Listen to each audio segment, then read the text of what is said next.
Ladies and gentlemen, hey, hi, how you doing? Welcome back to the channel. Thank you so much for stopping by. We have got leaks on leaks on leaks today, so call your local plumbers. We're gonna need them ASAP. We got new intel on MW2, Warzone 2, and DMZ, so we got the whole nine today, right?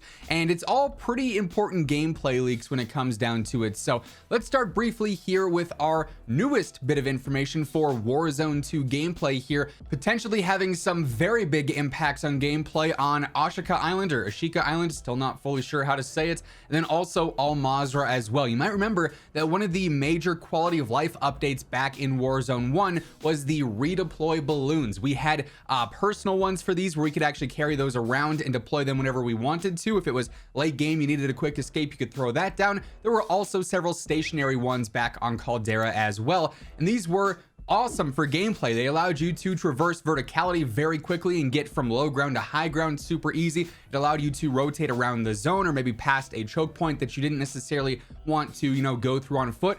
I thought they were one of the best updates that we ever saw, and of course with the launch of Warzone 2 here, they were nowhere to be found, much like most of the quality of life updates from Warzone 1. But have no fear, according to some new leaks via the Ghost of Hope and MW2 intel on Twitter, it would appear that redeploy balloons from Warzone 1 are going to be returning in Warzone 2, reskinned and renamed as redeploy drones. There will be portable and stationary versions available across the world. So this is definitely fantastic news. It's basically going to be the exact same system, it would seem like, as the redeploy balloons from Warzone 1. They're just now called the redeploy drones, and it'll probably be like a little drone bomb or whatever at the top instead of a major balloon, right? So no real difference there in the actual fundamentals of how they work. They just look a little bit different. But keep in mind, this is just leaks, this is just rumors alongside pretty much all the information that we're talking about here today. So things could be subject to change, things could be scrapped, things could be altered in any way, shape, or form. So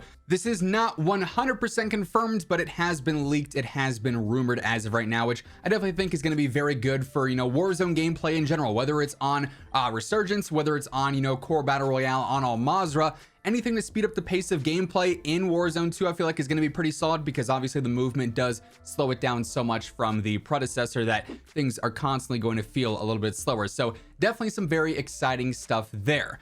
This next bit of information is also particularly interesting, and this is a bit more focused on DMZ. Now, this is actually stemming from Insider Gaming, which is run by Tom Henderson. If you guys are, active viewers here on the channel, I'm sure you heard about Tom many times. We've talked about him, a ton ever since really MW 2019. He is one of the most credible and accurate inside sources for leaks, rumors, and just other gaming information out there across the board.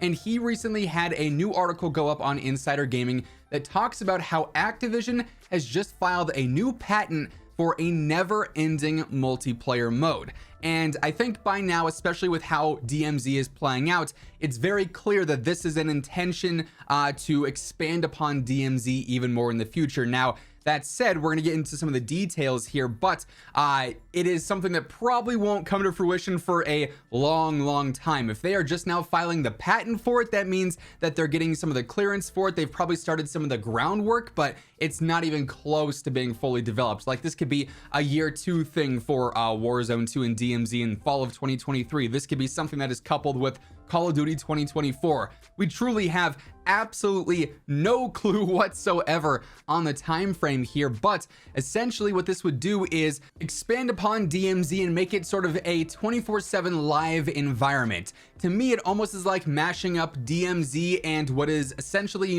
online DayZ servers. I've been playing a ton of DayZ lately because obviously we're in a downtime here in COD, and it's a game that I really enjoy. And basically in that, there's live servers that are always online in a world, and sure, there's like server resets and whatnot to, refresh the players and stuff, but it's essentially one continuous world that has, never-ending loot, where, it's very different in that, where you could build bases, you can do all sorts of different stuff like that. But within DMZ, it'd basically be, taking this formula now where everyone starts in the game at the same time, all 40 players or 60 players, whatever it is, start at the same time, and it's predetermined spawns, which I think is kind of cheesy because you can spawn camp right away.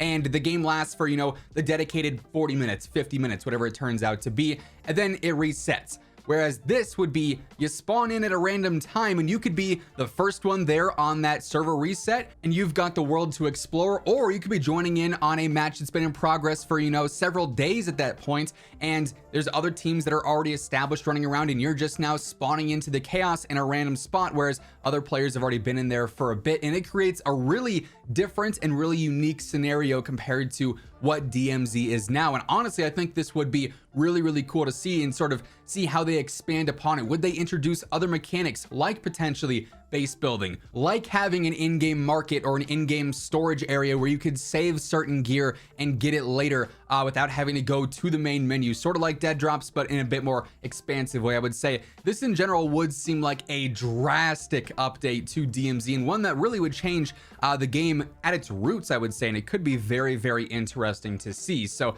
definitely some exciting stuff there. As we move into our final bit of info here for MW2 in season 2, just a reminder, if you guys are new to the channel, I am your one-stop shop for all things going on in COD. So if you want to guarantee you never miss anything when it comes to news, updates, loadouts, tips, be sure to hit that subscribe button, turn on those post notifications, as we are on the road to 1 million subscribers, and we'd love to have you join us for that. Also, if you guys enjoy this video, let me know by dropping a like on it as well. It does really help the channel grow. And real quick, want to give a shout out to my friends over at Gamer Advantage, because with Valentine's Day coming up, COD WARZONE is now actually going to stack on top of the basic 14% discount you get on all red, pink, and purple frames, and add another 10% onto that. So on any red, pink, and purple frames, you can get 24% off your entire order, which is a very spicy discount. So if you want to grab anything from the Gamer Advantage site, throw in code WHosImmortal at checkout and take advantage of that increased discount.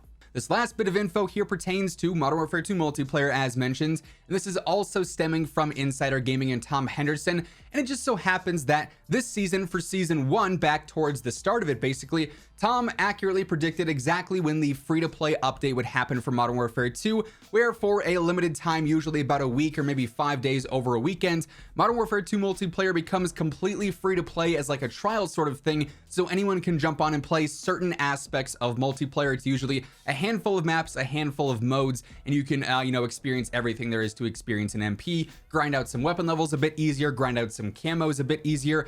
And now this time for season 2 coming up, obviously the launch was delayed, so that also means the season 2 reloaded update was delayed. And Tom in this article says that the next free-to-play weekend is likely going to fall on the launch of season 2 reloaded, just like it did for season 1 reloaded here a little while back. And apparently it has now been specified that season 2 reloaded is going to be starting on March 16th, unless of course there's some other delay. So that would line up. Initially it was supposed to start on March 1st or March 2nd, I think it was, and now with the 2-week delay, obviously that pushes it back the exact same time frame that the launch of season 2 was pushed back from the 1st to the 15th. So that lines up, and it does seem like in March we are going to see another free-to-play update for MW2, which obviously is very exciting. I see a lot of you guys always asking about that in the comments. Have you heard anything on that? Do you know when the next one is going to be? It seems like pending any surprise free-to-play events, like maybe where it's a 2-day thing or some sort of mini trial like that, March 16th and the season 2 reloaded update is the next period we got to look out for if you're looking to jump into multiplayer for free. Anyway, with all that being said, that is effectively going to wrap things up for this one. If you guys enjoyed the video, let me know by dropping a like on it. And if you are new here, feel free to hit that subscribe button to stay up to date with everything going on between MW2, Warzone 2, and DMZ.